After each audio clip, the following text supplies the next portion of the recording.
What's up, 360 Nation? It's your boy Coach T with Chicago Bears 360, back with another live recording, live show for y'all. Today we have wide receivers, the wide receiver review. I'm ranking the top 10 wide receivers in this NFL draft class of 2024. That and so much more. We're going to catch you up on Bears news and everything that's going on with the Chicago Bears. So y'all know what to do, man. Tap in, hit that like, subscribe, share if you're watching on this playback. Y'all know what's next. Cue the intro, maestro. Let's go. Contra.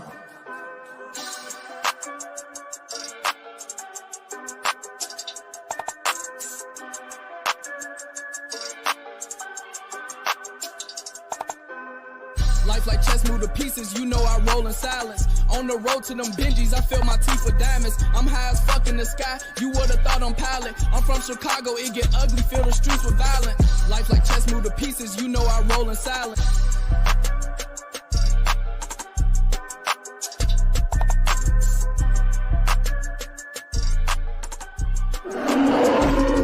Past, present, future. We bear down. And just like that, we're back. Bears fans, 360 Nation, welcome to the program. It's your boy Coach T with Chicago Bears 360. Lots to discuss, to catch you up on today. Listen, we're going to try and make this a quick one and get in and get out. But first, we got to start the show out like this. Shout out to everybody in the chat. I'll get to you in a second. You know we got to slide to them DMs in a second. Shout out to our boy, Justin Fields. Happy birthday, my boy. 25th, man. 25th birthday, Justin Fields. Hopefully you're happier than you are in that picture right there. Yeah, man, what were you doing at 25? Gee whiz, 25. Don't half my age. Dang. Anyway, I'm in a Kevin Hart meme that's out there. Damn. Anyway, shout out to Justin Fields, man. Happy birthday. Of course, you know what I'm saying. I see all the exes. Posts and stuff like that. That's congratulating your boy on his birthday.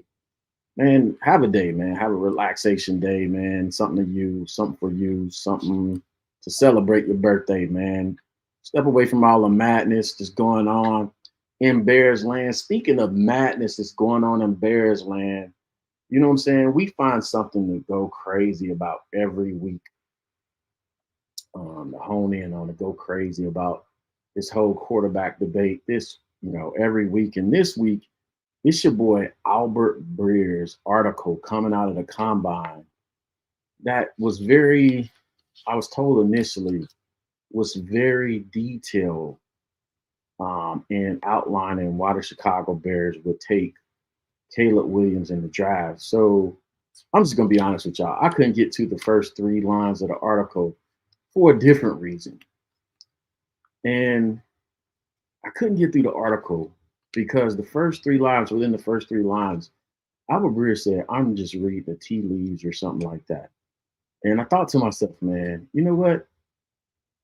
Amongst Bears fans, why is it that certain people can read the tea leaves and get it wrong year after year?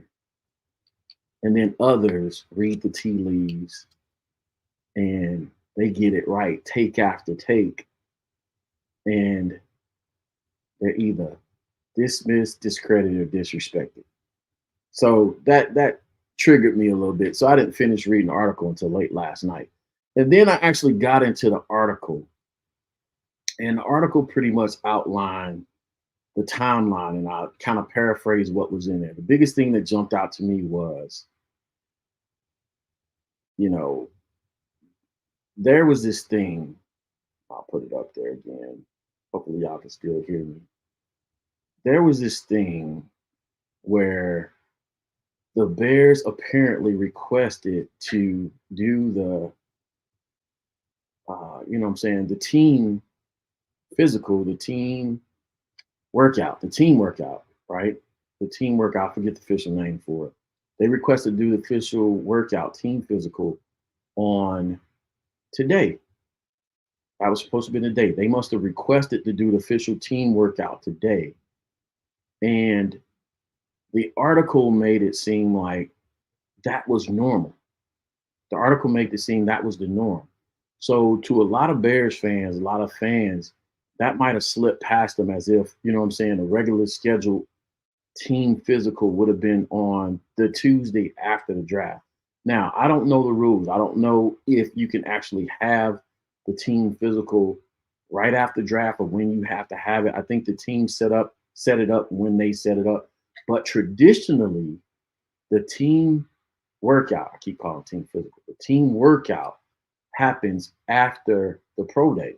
So the article was written as if, and I'm not trying to discredit the article, but to me, it read as if this was the norm to have a team workout, the Tuesday after NFL Combine.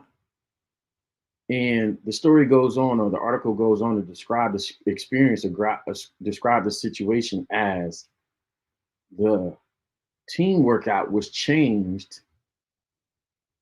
for whatever reason. It was changed because the Bears organization, the Bears brass, was so pleased with what they saw that they chose to move the team workout till March 20th. And March 20th is the date of USC's pro day. So y'all go back and read that article. It just didn't jive with me because USC's pro day is on March 20th. And it's been that way since before the draft. We kind of knew when that pro day was. I don't know how I got a hold of that information, but I looked it up before. Oh, I know how I remember how I got a hold of that information because I was having a off-camera discussion with Greg Gabriel, who's going to be on the program here in a couple weeks. By the way, heads up for that. About the timeline. And so this is where was my education on the timeline and kind of how things happen in the NFL off camera. So Greg was schooling me up on that. And so I learned that the pro day prior to talking and discussing it with Greg was the 20th of March. And if they held the pro day on the 20th of March at USC, then it only gives the Bears organization so many weeks, less than 5 weeks or 5 weeks, right at 5 weeks before the NFL draft. And so why that matters is this: when you're doing business, when you're trying to do negotiations, time is part of the equation. Time is part of the equation. The timetable is part of the equation. It's more advantageous for the Chicago Bears to find out as much information as early as possible about Caleb Williams to give themselves the most time to make a decision. So if they requested a team workout on today and Caleb's camp chose to move it and say, no, we'll do the team workout after my pro day at USC, then I thought that would have probably been the story. Y'all fact check me for that, right? Go through and read the articles because the way it was communicated on social media was as if it was this very indicting thing that the Bears would take Caleb Williams. When I read it, my reading comprehension skill said it was actually the opposite. If they indeed scheduled the team workout on Tuesday and Caleb's camp decided to move it to March 20th or later, I don't know how they're going to do it on the 20th because, again, USC's pro day is on the 20th. So if they do it afterwards, that's 5 weeks before the NFL draft, and it bumps things back. It puts the Bears organization in the crunch, it's actually putting you in a position where you don't know all the information. So if his camp did that deliberately, then why would they do that? Why would they have a scheduled team physical on a day and then move it to give the Bears less time to go through discovery, so to speak? And this is part of the equation is this right here, the timeline for all this. And I want y'all to keep this metric in mind as you're kind of formulating when things should happen, when we should get news, whichever way it goes, is the NFL's kind of calendar. The franchise tag process begins today. And we have news about that for the Chicago Bears. Begins today. March 13th is the beginning of the league year. Free agency begins officially on March 13th. We have news about that already. That hits both of those categories. But the important day to pay attention to is April 1st through the 15th, and that's when off-season workouts begin. The first week, according to the collective bargaining agreement rules, the first week, the first 2 weeks of the program activities limited to meeting, strength, and conditioning, physical rehabilitation only. Phase 2 consists of the next 3 weeks for the program. On-field workouts may include individual, group instructions and drills, so on and so forth, blah, blah, blah, blah. Right? So I would think if they were keeping Justin with this new staff, right, headed into April 15th, headed into the draft, 3 weeks, 2.5 weeks, 2 weeks before the draft, they may have some contact with him. To maintain leverage, it wouldn't be smart to have contact with him. So I would say Justin stay. If they don't have a decision by then, they have to have him stay away from the building to give away not to give away any kind of draft day trade leverage, if you will, right? So that's still a key date to keep a hold, keep in your mind. March 13th to the first 2 or 3 weeks of April, right? I think we have a decision,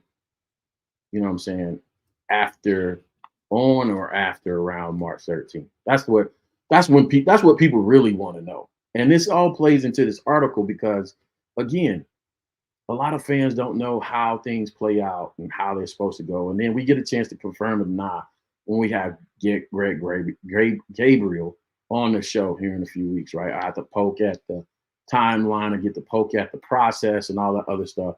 It's all good stuff, man. I'm trying to give y'all information to work with. Either way, speaking of the franchise tag deadline, the Bears, go ahead and tag your boy Jaylen Johnson today. Fresh off the on the ticker there, Jaylen Johnson is tagged. I'm not surprised. I'm not surprised the least. Jaylen's going to probably play for about $19 million, 19.25, 19.5 for this year under the tag. There's also some provisions in there that teams are allowed to make an offer for Jaylen Johnson, according to Courtney Cronin. And if they do make an offer, the Bears are allowed to match. If they don't match, then the Bears will be compensated. She said in her tweet, 2 first-round picks. That was news to me. I had never heard that before. But nonetheless, I don't think you see it happen that often. That's why it's probably a shocker. But nonetheless, Jaylen is under the franchise tag. And we have to see what happens. Hopefully we hold on to him. They can come in agreement, close the gap on.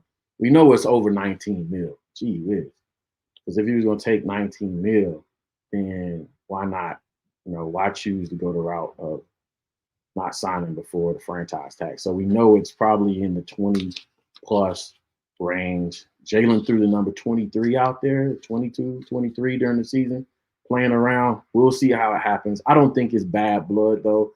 I just think it's negotiation stuff. And then you use the tools at your disposal as a GM, as a negotiator to, get done what you done, right? I think it's important that Ryan keeps these books clean because it's going to become crunch time over the next 3 to 5 years that those books remain clean, right? Other news for the Chicago Bears. The Bears last night, in a surprise to many, we didn't hear this reported ahead of time, go ahead and sign Ryan Bates, interior offensive lineman from Buffalo. This is the same Ryan Bates a couple years ago the Bears tried to get under this staff, this front office staff tried to get to become part of this team. They were basically outbid by the Buffalo Bills, and he became part of that staff. I tweeted last night that, congratulations, the Bears, something to the nature, congratulations, the Bears got their starting center in place, and people went crazy and all this other stuff. Oh my God, he only played so many games at center. He's probably going to be a depth piece, and this, that, and the other. This is why I tweeted that. And again, feel free to disagree. I'm not, you know what I'm saying? I'm not hung up on the tape, right? I'm not going to have, it's not one that it's not a hill I'm willing to die on. This is what we know. He's going to be an interior deep offensive lineman, right? Guard or tackle. But I go back to what Ryan Poles said at the beginning. His intention is to build his team through the draft. And he actually gave up draft capital, albeit a fifth rounder, to get Ryan Bates on the staff. So he gave a part of the team. He gave up a fifth rounder. And people will say, well, that's a depth piece. You know what I'm saying? What do you get in the fifth round? You get what's our offensive tackle's name right now? I'm having old man moment. Why are we doing this right now? Yeah, him. You get a fifth rounder out of Utah, a rookie fifth rounder out of Utah with a fifth pick, who can play left tackle for you, because, and I think a lot of fans forget this all the time. Braxton Jones. A lot of fans forget this all the time. Ryan Pace is an offensive lineman. Ian Cunningham is an offensive lineman, right? The reason for the take is all of those guys are offensive linemen by trade. They're football guys, not front office guys, first. They're football players first. They understand offensive line play. And I said this for the last 2 years. I believe Ryan and Ian believe in their ability to spot quality offensive linemen late in the draft better than anyone else. They probably, I'll double down on that tape by saying this, they believe in their ability to spot potential in existing or offensive linemen on existing rosters better than probably anybody else. That's not a far reach in terms of a take for that. To me, that's a really logical connection, right? They played the position. They're aligned with SEMO on what they're looking for, right? That's why they kept SEMO. That's why they promoted him. So those three are aligned on what they're looking for. And that's why I believe he goes to center and plays more at center, because I believe they probably spotted something that he could be a tweener or both. But the other aspect of that is too, we don't believe in rookie centers. Not around here. Not me. Rookie centers and left tackles, I tell you. Now, I was wrong on the Braxton Jones trade, because Braxton, at the time and who we were at the team at the time, we were in a desperate situation. We were the first year of a rebuild, and we had to turn shit into sugar. We had to develop. We couldn't have the luxury of getting the guy. We needed picks. So development was the emphasis and at a premium. And shout out SEMO for doing that. I think that gave him and gave him some clout, gave him some credibility with Ian and Ryan in terms of development, right? So that was the reason. Again, I tell you guys all the time, I'm not just going off and making stuff up. I'm thinking about and analyzing how football is played, all the pieces on the chessboard, and how this works together congruently, and coming up with the best take I can based off of logic. And it could be flawed, it could be off, but I'm not going to just make stuff up. And I think Ian, Ryan, SEMO are very much aligned on what they're looking for. And so you spend the fifth round pick where you probably thought that, hey, I could find a guy. This is not a throwaway pick for me in the fifth round. They probably trust their ability even in the fourth or fifth round, especially after finding Braxton and pretty much hitting on Braxton. You know what I'm saying? Yeah, he needs some work. He needs some need to put some more muscle on in the lower regions. But he's not a miss. He didn't miss on him. So that's the take there. I want to explain that. I don't want to hang on that too long. I got to keep the show going because why do we want some Chinese food? Anyway, that's the Ryan. Also, news broke this week, man, that Darnell Mooney was offered a 3-year extension, $10 million per year, $30 million prior to the season, and turned it down. And I don't even have a sound for that. I wish I had a sound for that to go along with that decision by Darnell there. If that's indeed true, man, talk about fumbling the bag. I mean, there's betting on yourself, and this is one of those situations where players are playing hardball with the organization, the company, and it doesn't work out for you because I mean he's not going anywhere yet, but depending on what happens with this draft, you know what I'm saying, you can very much be out of here. You know what I'm saying, especially with the depth of wide receivers. Speaking of which, we're going to talk about next in this draft. You could be very much out of here, my guy. So, man, I'm in the bag, bro. But I think he'll get opportunities. I think he'll go to a better situation with a better offensive coordinator. I heard Kansas City thrown out there for Darnell Mooney as a possible landing spot with Matt Nagy being over there. We'll see what happens with that. That's it. As far as catching you guys up on news, let's jump straight into it, man. Y'all know why we're here. We're here to talk about these wide receivers, 2024 draft class. Now the NFL Combine was held this past weekend. We got a chance to see some of these big profile names. So I'm going to give you my top 10 wide receivers, counting down from the number 10 on this draft. And I'm going to give you number 10. Now, let me preface this with this, right? Y'all don't crucify me. You know, wide receivers, you know, offensive football, I could go through the whole, rigmarole about offensive play design and all this other stuff. I'm not going to do that. I'll just say this. Wide receivers have the most dependencies of any other position other than cornerback. It could be debatable, right? Cornerback. But wide receivers have the most dependencies in actually executing their job in the game of football. We could debate that. That could be argued. That could be cornerback. It could be, that's it. What I mean by dependencies, right? The guys have to block the play. Quarterback has to throw the ball. All these things. First of all, let me take a step back and not disrespect offensive football. First of all, the offensive coordinator has to design a good play, route concept, and passing windows to get you open, right, versus the coverage. The first dependency is on the offensive coordinator, play design, and game planning, and install, and calling the right play. Then the offensive line has to block. Then the quarterback has to throw the ball accurately or close enough for you to grab it. Then you do your job. So, you know what I'm saying? It's a tongue-in-cheek sort of list. So don't crucify me if you disagree. If you disagree, just put it in the chat. I'm all game, man. I'm fair game on this one. Fair game on this one. All right. So starting with number 10. Number 10.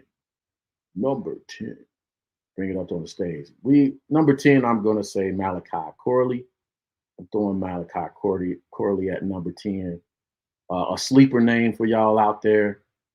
By the way, shout out to my man NFL Films Presents. I believe that's the right site. I'm gonna get the site right. For the footage, we had this discussion prior to the season. He knows I'm using the footage, so shout out to you. This is a live review, by the way, YouTube. So don't, you know what I'm saying, block my video. This is a live reaction to Malachi Corley. Tape, sleeper, 5'11", 210.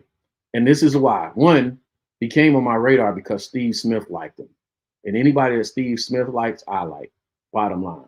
But at 5'11", 210 pounds, He's really like an extra running back out there. And I tell you guys about this all the time. These running backs, pardon me, these wide receivers that's coming in this running back body, these running back bodies is the new craze in the NFL, especially with more teams running offenses similar to what these guys are right here, heavy RPO stuff, right? Where they, fake them, they go to the mesh point and get the ball out. So it's about getting the ball out quick and then getting the ball in the hands of these guys so they can get some yak. And they call this guy the Yak King or the Yak God or something like that. Is going by 5'11" in a 210-pound frame, breaks tackles like crazy. And those are the type of guys I'm looking for because that is what I believe the league is evolving to. It's going away from these, the X has to be 6'4", 200 and something pounds, and the Y has to have this body type in this guy. So a lot of teams, a lot of systems still do that. But again, as the league evolves to a more RPO-centric league, look for a lot more guys like this guy to come into the league, like Jamar Chase and other guys that, 6'1", 6'2", well, 5'11" to 6'1", 6'2", but you're going to see more of these guys carrying a 200-plus pound frame because, it's about the yak, man. It's about the yak. So number 10, Malachi Corley. Y'all can go ahead and roast me in the chat if you disagree. Now, I have some surprises for y'all on my list. And this is going to be the first surprise. Y'all are going to be like, Coach T has lost his marbles. He has lost it. But y'all know I don't care anything about being controversial when it comes to football. I don't shy away from smoke at all. And it's NFL Film Room, by the way. Shout out to NFL Film Room for providing the live reaction coverage of NFL Film Rooms. Go subscribe to NFL Film Room on YouTube. And I think it's NFL Presents on X, Twitter, right? So my number 9 guy, this is going to be the first controversial one. Go ahead and cook me in the chat. I know it's coming. I don't care. It's your boy. Where did my thing go? It is your boy, Rome Odunze. That's right. The very first controversial one, Rome Odunze, I actually have at number 9. I have him falling in this draft. He did not have a good combine workout in his 6'3" frame, 200 and plus pounds in this frame. And for all the hype coming into the combine, I think he didn't have a great day. 6'3", 212 at the combine. You know what I'm saying? Athleticism score of 81, which is mid, hanging around a lot of the guys that you wouldn't expect him to be hanging out around with. He wasn't hanging out with in terms of, score and performance with some of the guys that at the top tier of this draft. So it's not a foregone conclusion to me that Rome Odunze is going to get the nod early on, right? I mean, probably has that good production, at Washington State. And again, you go back to the film. You don't hang your hat on the draft stuff, but you go back to the film now after the draft and you say, okay, what are we doing? What are we seeing on film? Is it he being schemed open? You know what I'm saying? Is he being looked down? He's being, when I say look down, he's being stared down by Michael Penix Jr., right? And is he getting his stats off of that? What is the reason? What is the reason on film? That part I hadn't gotten to yet. I'm being quite honest with you, but it's cause for concern, right? I'm looking at that scheme. That's, a scheme and people open. That's getting to them. Controversial, I know, but I have some more time to take a look at it. is just where I put him right now coming out of draft. There's plenty of time for him to creep back up into the upper echelon, but there are too many guys that I like the raw traits and where the NFL is going right now to put them in a different space, right? And that's not for clout. That's my honest opinion, man. Right now, again, I have to go back, like they say, after the combine is the reason to go back and take a look at the tape. It should give you cause to go back and take a look at the tape. So that's number 9. Odunze at number 9. I know. It's all good. I'm fair game. Go crazy. Go crazy. Because this is probably going to be surprising to you. And again, shout out to NFL Film Rooms. It's live reaction to highlight tapes by that team over there for clipping those up for us. Really nice. Because this is where it's going to be a surprise to you. And I'm going to probably make you aware of some things of why. Here we go. For number 8, I have Ladd McConkey. Ladd McConkey at number 8. I'll let the film roll. I'll go back to the NFL Combine stuff and let you know something to fact find, right? Rome Odunze, who for all the hype coming into the NFL draft had an 81 athleticism score, actually ran pretty slow. By slow, I mean slow by our standards. But when you can compare against the top 10 guys speed-wise, it wasn't competitive, and that concerns me, right? For all the hype. Now you can get open. You got to.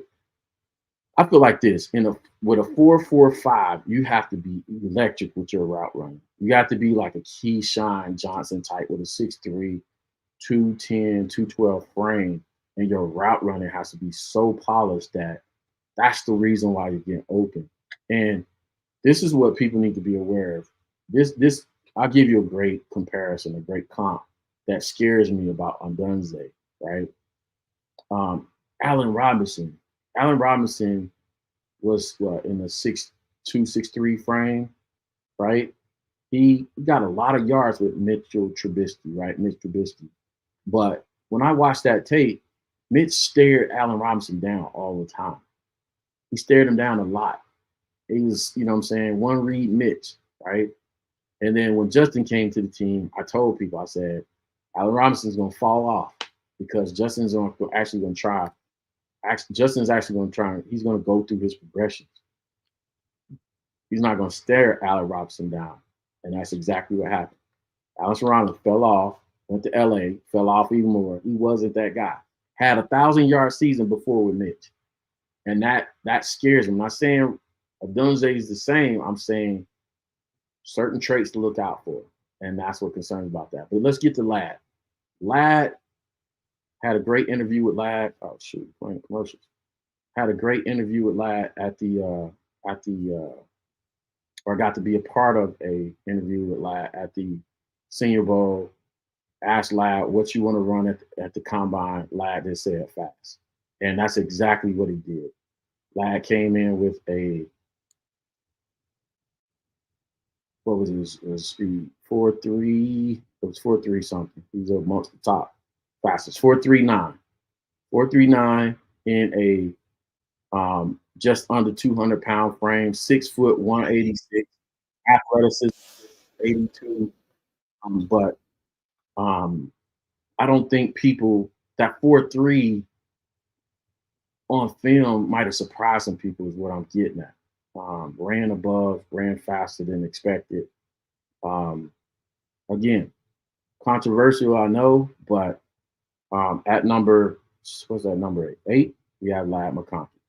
Shows up on film, shows on tape, great. I think he's underrated route runner, and is going to make some money in the NFL. I might have him down too far on this situation right here. I know I'm all over the place, but I'm trying to keep it going here, keep it running smooth. So number 10, 9, 8, 7. I might have said that wrong. 7. Number 7 on my list. Who's number 7? Number 7. I'm trying to get his info up before I bring him up. I might be way off with this one. Anthony Gold running a 4.39, and it's just not the speed score. But again, another guy, short, compact guy in a, you know what I'm saying, that compact build. He's light. His route running is crazy. His athleticism score is 93, which is crazy. It's off the chart. Off the chart. Athleticism. And he shows up on film. Sticky route running, gets open all the time. You'll probably see this guy used mostly in the slot, a slot receiver, Anthony Gold. But out of OSU, I think is a name to look out for. Again, probably is going to find himself sliding up on a lot of teams' draft boards. Not necessarily a Chicago Bears guy per se, but you probably hear about him going earlier than expected. Reminds me of the guy that went to Kansas City. I believe we had Skylar Moore, I believe, but not as big, but runs aggressive like him. McCorley kind of reminds me. Corley reminds me a lot of Skylar Moore too, and I don't know if I have highlights on him per se. Let me see. I'll just throw something up for y'all to look at real fast. Boom. Get a chance to look at this kid, get eyes on him. You know what I'm saying? You know what I'm saying? Gets open, gets sticky, doesn't mind coming off the middle. He's beating people with routes. He's not non-routing people to death, which I think a lot of times you see on these highlights and people go crazy. Guys non-routing people to death. I don't care about seeing a whole lot of highlights with you just blowing past people. If you got speed, great, use it, but you have to be able to run routes, get open underneath. I like seeing catches, short catches and yak. You can take a 5-yard hitch or a 5-yard out to the house, break a tackle and take it to the house. To me, that's much more of a high percentage play than you non-routing people to death. That's a 9-route, go ball, whatever they call it. I hate the go ball. I like it 9-route. 9-route is a low percentage play. So you're not blowing past everybody in the NFL. There's so many things that have to happen for that to go right. So that's your boy Go at number 7. We're going to keep this party moving. Some of y'all probably like, Coach T off his rocker. But, hey, man, this is what we do here, bro. We got to keep it live. Got to keep it live for you. And I'm just going off gut. I'm going to call it how I see it, even if it's improper. Malachi, 10, 8, 7. I'm saying because my handwriting is jacked up on this thing, right? Did I put somebody else at goal before goal? Is it over here on the list? Let me see. I'm going to write this list while I'm working. This is why I need to run these numbers up, man. That's why you're doing two things at once, and it doesn't go well. I don't. Oh, yeah. Why not, bro? Why not? Sliding here at whatever number we're on, 10, 9, 8, 7. Number 6. And this was a surprise for me. Because usually speedsters don't have good tape. You know what I'm saying? We see a lot of speedsters come in the NFL draft, and they just have speed. They don't have anything else to bring to the table.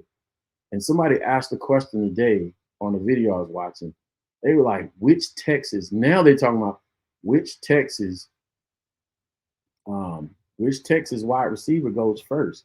Like I said, man, this thing could shift. The winds could shift on these wide receivers in terms of how they're selected in an instant. And I'll say this about this position too as well. I didn't say earlier. It's all about, it really gets about system, nuance the system with wide receivers as well too, right? Depending on what they're trying to do in that system. So just because a guy comes first, second, third off the board doesn't necessarily mean, he's the better player. I think A lot of fans forget that or get lost on it. No, with a lot of these players, it's boiled down to what the team needs and the system fit. So, with that being said, at number 6, I'm throwing Xavier Worthy in there. Yeah, the NFL combine record holder for the 40 in there right now. And I'm gonna tell you what I liked on his tape, on his film, that man, he's standing after you watch him run this blazing fast 40 at a 4.22, 4.21 officially. Takes out on the victory tour. Shout out to him. What I liked on his film was a lot of his highlights were like this. They weren't him non-routing people to death. A lot of his highlights was catching the ball underneath like this right here, physical stuff, him taking a hit and still in that small frame being able to stiff arm a guy and get up the field and get yak. I was shocked. Now he got some non-route stuff in there, as you can see, but at 5'11", 165, he plays bigger. He plays bigger than his actual weight. He plays bigger than his size. And with a 98 athleticism score, I was just that impressed enough to put him. I don't know where he was before. I hadn't looked at these wide receivers. I might have him lower, but I got him at number 6. So, you know what I'm saying? Shout out to you, Xavier Worthy. I might be disrespecting him. I don't even know. But yeah, a lot of tough yards, not just non-route guys there. I like his route running. I like that he's catching the ball underneath and being physical after the catch. That is football. That is football. Football is not a track meet. It's football, man. Like, come on. All right. What's next? Who's next? Who's next? Who's next? Got to speed up the pace here. Got to pick up the pace. Got to pick up the pace. All right, man. Here we go. Here we go. This is probably easier. It's probably getting easier as we get there, but I'm gonna go ahead and get there. This is probably gonna be. We start to get to the no-brainers, man.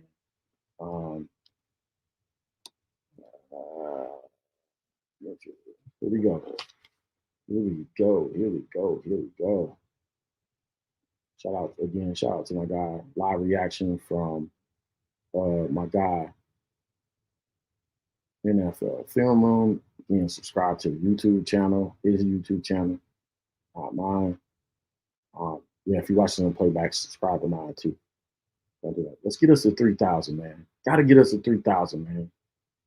Good milestone to put out there. All right, let me get this up so I'm not talking to the camera. Y'all notice how I've gotten better at that, right?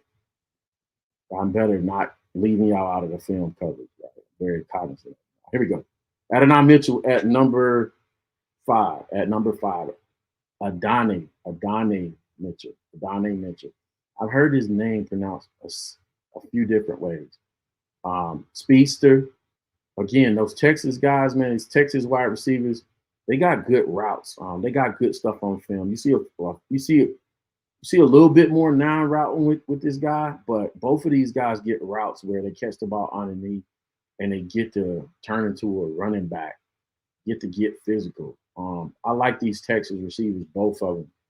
I think either one, you don't go bad with either one, right? Now, again, might not like my choice, but a lot of this is my type. I got a type, and it's yak guys. I got yak guys is my type. You like non-routers, then you would design your offense to be more vertical. You know what I'm saying? I like to get the ball out in my stuff, mesh routes, out route, hitches, digs, stuff like that, slants, and let the guys run with the ball. I like that Kyle Shanahan stuff. I like that Andy Reid stuff. West Coast, get it out, let them run with it. So at number 5, we have Adonai Mitchell coming in at number 5. Now back to the StreamYard. We take this off screen, and we queue up the next guy. The next guy. Got a chance to talk to at the Senior Bowl. Very impressed with the young man. I think he's bigger than they're giving him credit for. Is it Xavier? Man, have to remember all these names, bro. Here we go. That's right. Draft him, draft him, draft him. I got to type. I told y'all I got to type, so don't be getting mad at me because I got to type. I got to type. Xavier Leggett coming in at number 4. Xavier Leggett. Crazy, crazy numbers. Crazy numbers. Y'all say 6'1". They say 6'1". I'm calling that minimum 6'2". I stood next to the dude. I'm 6'2". I'm thinking every bit of 6'3". That's just me. He plays 6'3". He plays 6'3". I probably like him more than any of the other wide receivers. I'm just saying, just personally, but I didn't put him number 1. But I just like the dude. Good comp is AJ Brown. AJ might be taller, but athleticism. But listen to this, man. At 6'1", 221 pounds, 6'1" cap. 6'2", 6'2", 221 pounds. The man ran a 4.39. That's a running back at wide receiver. You're not bringing this guy down with one guy. The light DB is not bringing this guy down. He's going to be a problem. You don't have to throw the 9 route with him. Just give him a quick hitch, slant, or whatever. Let him beat one guy and house it. Game breakers. And that's really what you're going to get out of my top 4 guys. You're going to get game breakers, guys that I think are game breakers. Mitchell, top 5. Mitchell, Leggett, just guys that I believe can be game breakers, man. Guys, you can give them the ball quick and let them just go to work, man. So that's my number 4 guy, Xavier Leggett. Cool. We out of that. All right. Very impressed with this next guy. Just, again, the body, the size, speed factor, the route running.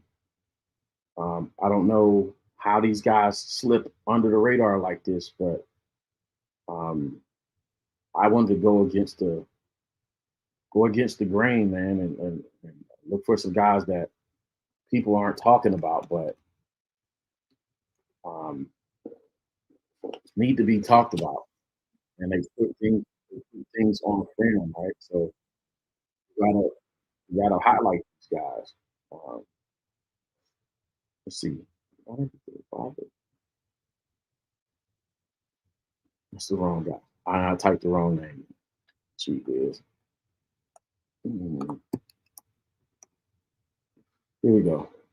At number 3. Again, surprise. To many, not to me. I know why. I'm saying this is a science. I'm saying it's more art. Probably need to get a better.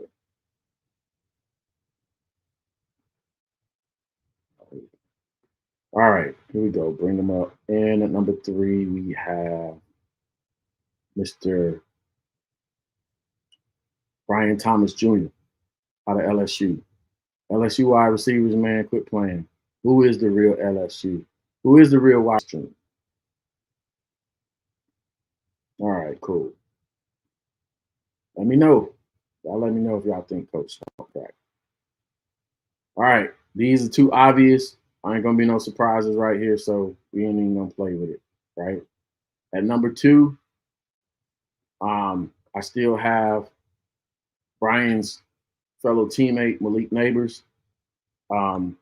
Just that dynamic.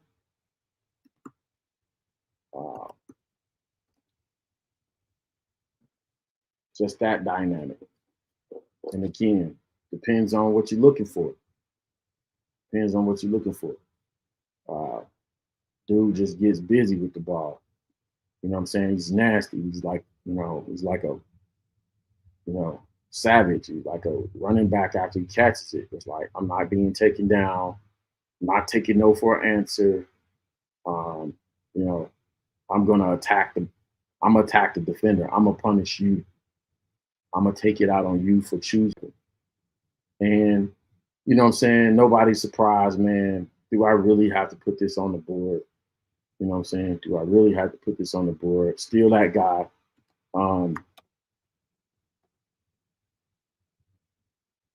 Marvin Harrison Jr. at number 1. Now, a lot of conversation about Marvin Harrison Jr. And the gap between number 1 and number 2. Again, there's different. There are different types, man. The different body types. Him and Malik. I think if you're comparing apples to apples, and you say, "Oh, I'm just looking at the wide receiver position," Marvin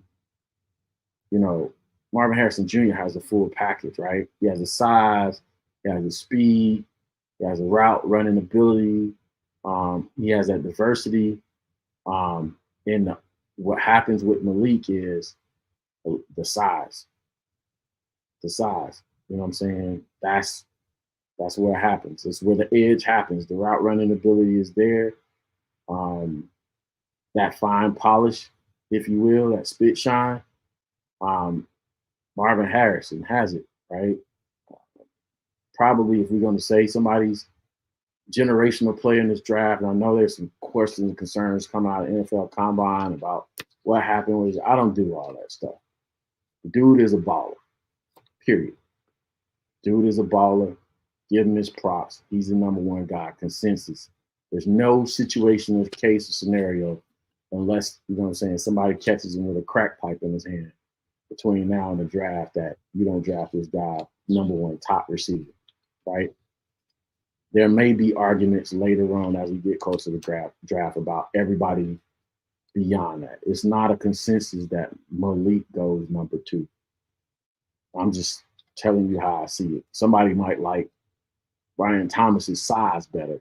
They might take both of the size guys first, right? Crazy things happen with the wide receiver game, but Marvin Harrison Jr. is that guy. He's definitely that dude, right? Now, the question is to the chat, you know what I'm saying? I always like to give y'all something to chew on. Pause. Is Marvin Harrison Jr. worth more than X amount of picks? Is he worth more than? Don't do that to me, man. Don't do that.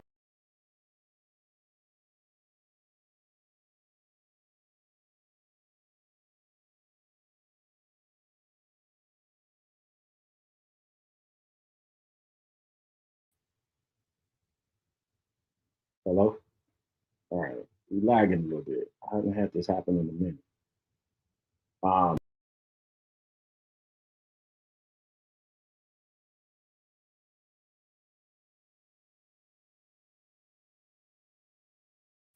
right. Marvin Harrison Jr. is that dude. How many picks would you stop at and you give him up? What's the limit? Me and Howard had this debate on the show. I don't think, you take Marvin Harrison Jr. over 2 or 3 first. You know what I'm saying? But listen, y'all know what's next. Let's slide to the DMC, what y'all talking about. Let's get to it. Let's go. Did you get like some crazy DMs or what? Very. Surprises or no? You're talking like blue check marks? Yeah, like people who be sliding and I'm like, wow, y'all fuck with me like that. What up, gang? I see Vizzo in the building. Post could trade down from now and still get Thomas Jr. and recoup a pick. I see it, man. If he lasts that long, I hope he does. I hope people sleep on him. I hope people sleep on him. I think he's like a poor man's Marvin Harrison Jr., if you will. I don't know. I've been watching these wide receivers. I don't know what people are saying about it, but I haven't heard a lot about the kid. So, you know what I'm saying? You know what I'm saying? There you have it. Jeff Schultz in the building says they have a lot of holes. Vizzo, they should trade down on both picks. Oh, here we go. Here we go. Jeff, don't get them triggered, man. Don't get them triggered, man. Do it all 36. Hey, Coach, I recommend you do some research on Bears' new receivers coach, Chris Beatty. I told you he was a Virginia high school coaching legend. Yeah, man. I'll check him out, man. Got to get through these players, bro. Got to get through these players. There's a lot of work to do between now and the draft time.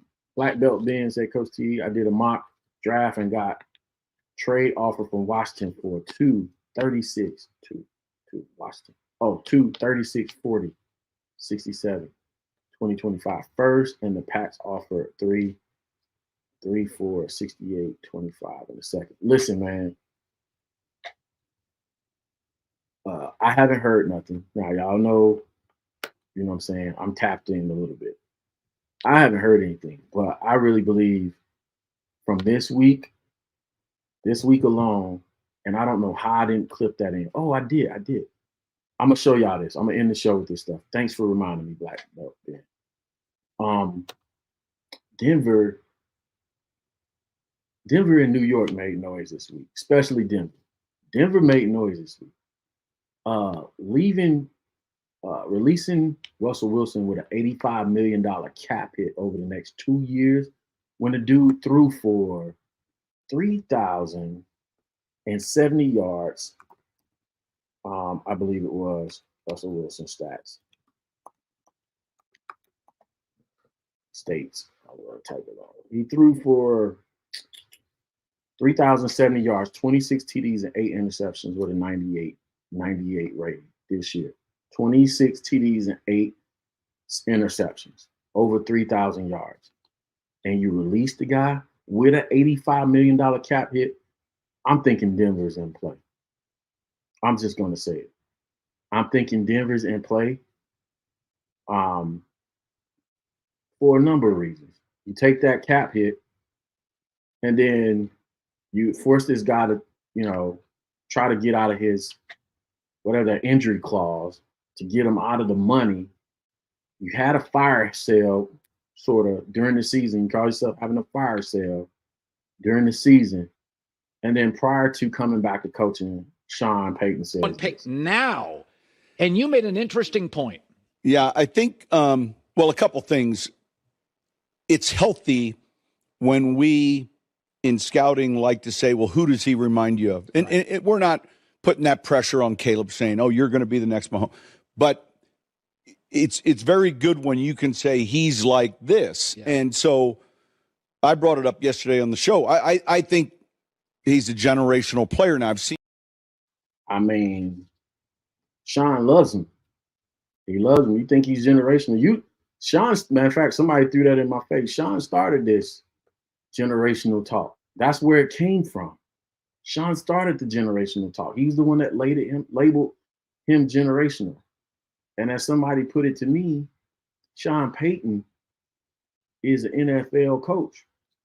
You're a high school coach. So I'm going with Sean Payton. Touche, my brother. Cool. Keep that same energy. As you put it, Sean Payton labeled him generation. And it's not shade at all. This is fun banter. Keep that same energy. And you're right. Sean Payton labeled him as generational. So Sean Payton is the one making moves out here this week. Sean Payton perhaps is preparing that package is all I'm getting at. It's plausible. It's plausible. Black Diamond in the building. I know who this is. Trey Lee's my boy. He just trade up picks. So now we got 5-3 premium picks. Got 5-3 premium picks. You gotta accumulate more picks. So you're talking about the whole other trade. Cool. I'm waiting for y'all to hammer me about these guys, man. Hammer me about these wide receivers, man. I was expecting more pushback, but take it easy on me, man. Take it easy on me. But I knew that was prime. Some of those were going to be controversial. Are we going to be okay? Drops clutch. So I'm trying to read live on the show. All right. Everybody's talking about the writing being on the wall. Listen, man. Like I said, there's certain dates y'all should keep your eye on. That's all I'm going to say about that.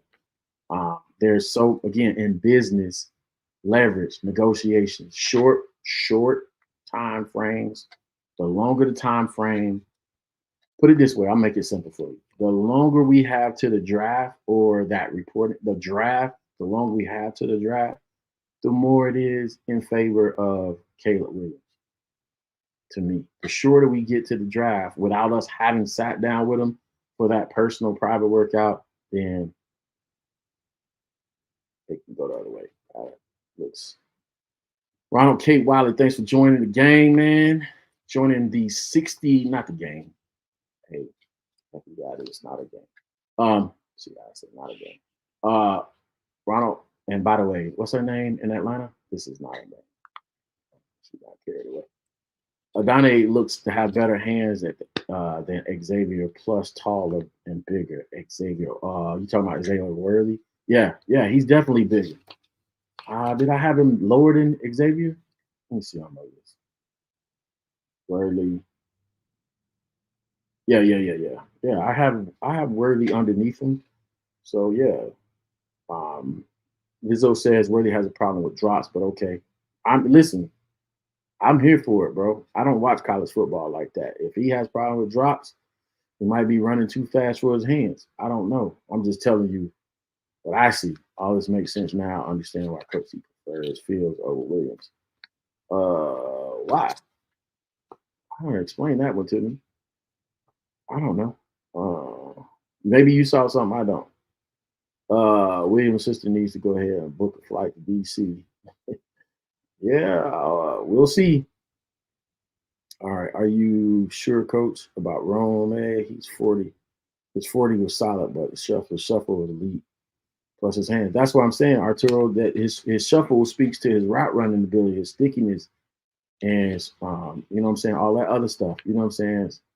Competitiveness, you know what I'm saying? That's you know what I'm saying, how you quantify competitiveness. I get it, but you still got to be able to run fast and run great routes. That's why I said a great comp might be like Keyshawn Johnson when he came out. He wasn't lightning fast, but because he ran great routes, he got open. So, but you know what I'm saying? Like I said, he could slide up. He could slide back up to me after we get closer. But right now, I was majorly disappointed, bro, with the time. I thought this dude was going to come out and just not blazing. But from what I saw, I saw maybe, you know, a little bit of, you know, hey, a little bit of playing catch with his quarterback there a little bit. But, you know, we'll see. I'm not married to the tape. King James on here tripping. I'm just gonna let you know up front, King James. I don't like that term, man, and it's not like has anything to do with Justin, because it just implies other things, and we might have people from different backgrounds on the program, and you're implying that being that N you put on it implies negativity towards a certain community. You know what I'm saying? So I don't like the term. Y'all need to grow up and get better terms, bro. It's one thing to insult, but y'all have to be culturally aware. You know what I'm saying? We're a culturally aware program. You know what I'm saying? We represent all communities on here. Just to let you know. You know what I'm saying? So that's you know what I'm saying. That I don't like that. So I'm letting you know ahead of time. So we don't do that on this program. So I'm moving past the comment and saying we're trying to see what you're saying. Our college to follow Fields out of Chicago so we can get where to put it out here. I mean, bro, it's always the same group of people, bro, that take it too far. Like, y'all ever notice it's the Caleb Williams supporters? And like, watch, I told y'all in 4K, I could care less who we get to that degree because I'm still gonna cover this team. I'm still gonna sit in the 100 section. I'm still gonna probably be in the press room by next year. So it doesn't matter that much. Y'all take it too far, bro. Y'all literally take it too far. Like, it's a way to do it and be respectful. That's all I'm saying. Let's see. We'll love Corley as our wide receiver 2 pick. You talking about Malachi? Listen, we get Malachi, bro. I think, you know, again, I wouldn't be mad at Corley. I wouldn't be mad. I'm looking down this list. I wouldn't be mad at Corley. I wouldn't be mad at McConkey, Mitchell, Leggett, Thomas, Neighbors, MJH. Right now, I'm just like, I need to see more on a Dunze. I need to know why. I'm going to look at the film after this in the coming weeks to understand how this dude got his yards. How did we get there? I'm not going to take the stats for it. I got to go by the film. I watched Ladd run a 4.40. You watched him run a 4.40 where at the combine?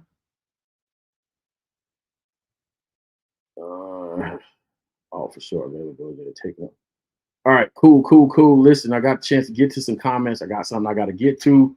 I appreciate y'all, man, for tapping in. Not tied to any of this wide receiver talk, man. The little pretty boys and catching the football. We got a lot of good them.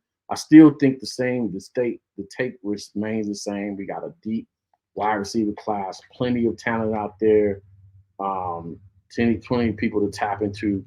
Who to shame? Like, that's the biggest question. What type of wide receiver does he like? I think, honestly, and this might be to go off the rails, I think he might take a shot at Bowers, to be honest with you, because he loves 12 plus personnel. He likes to have a traditional wide blocker, catcher, and another tight end out there that can, create mismatch problems because, you force guys to get in a bad personnel group. And so add him to the equation too, up in there somewhere, top 5 or so with Bowers. That could be part of the equation right there. I don't think I'm going to do a tight end group rank them like I'm doing right here. So y'all know what it is, man. By the way, I'm going to leave y'all with this right here. I gotta fire this across the bridge right here. And this is for my guy right here, because he chose to use that phrase I don't care for on the program. First of all, you know what I'm saying? You get to hold the Drunk Uncle Award for the week.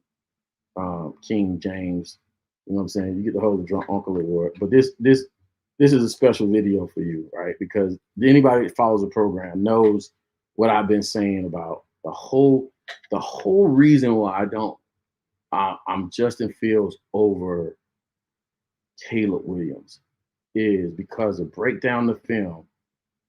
People have been saying this after I said it months ago, but I continue to get another one and another one. You know what I'm saying? Dan Orlovsky came back, double back, spun the block, and said what I said months ago.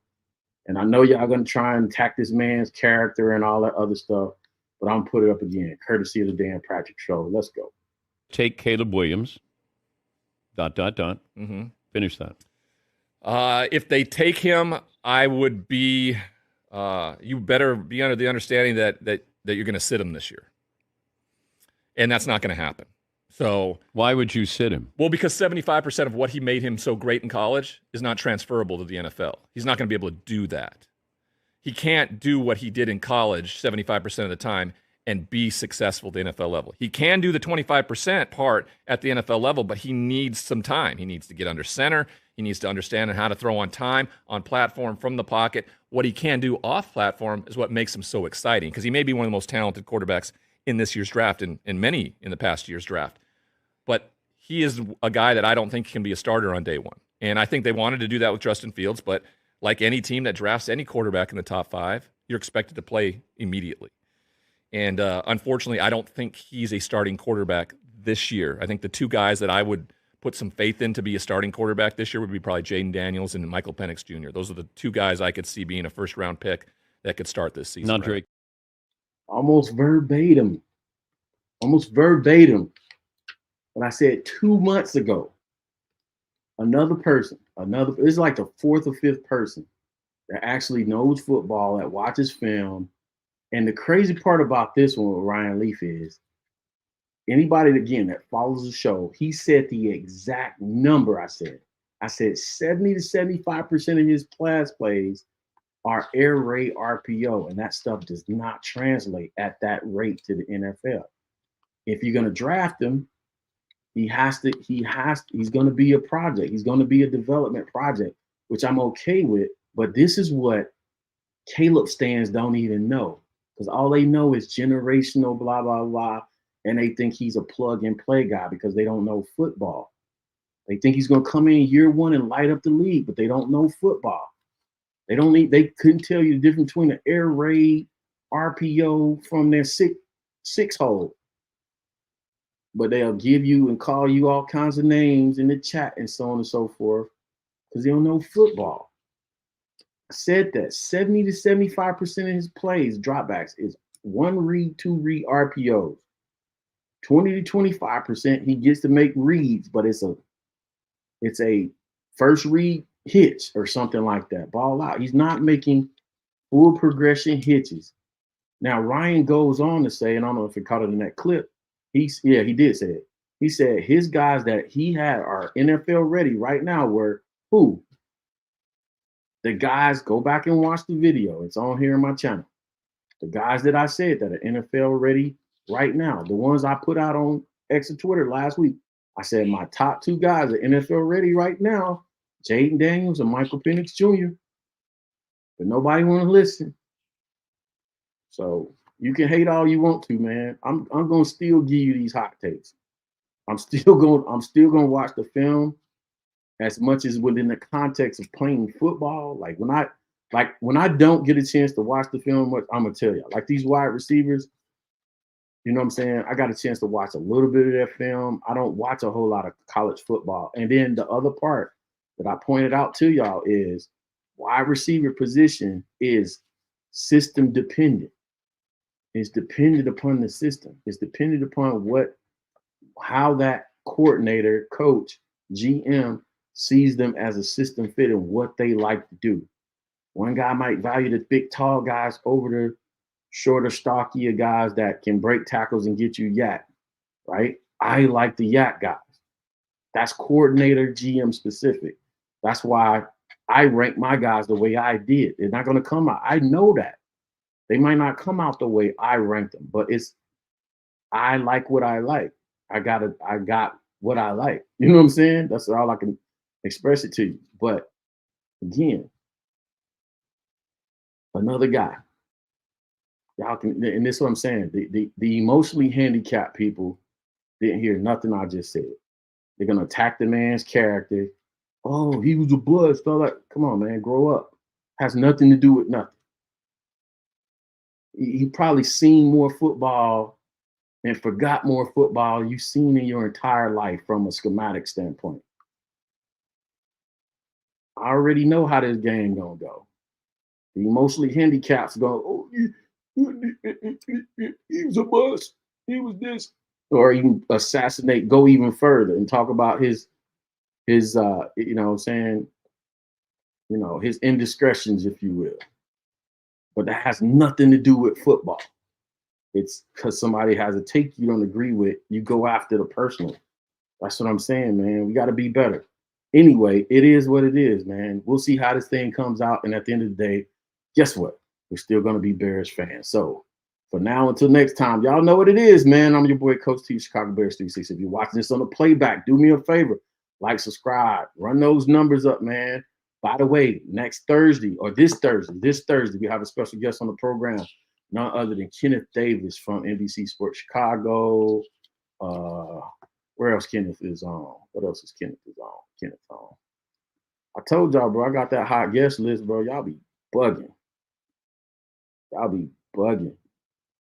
Told y'all. Keep playing. Keep playing with your boy. Under the host of Under the Center podcast, NBC Bears, NBCS Bears. Also on That Davis Show and the Flip and Friends Show. Kenneth Davis, y'all know the face, y'all know the name. He's going to be on the program Thursday, 5 p.m. Eastern Time, 4 p.m. Central, man. I'm telling you, we got hot guests for the next 2 months.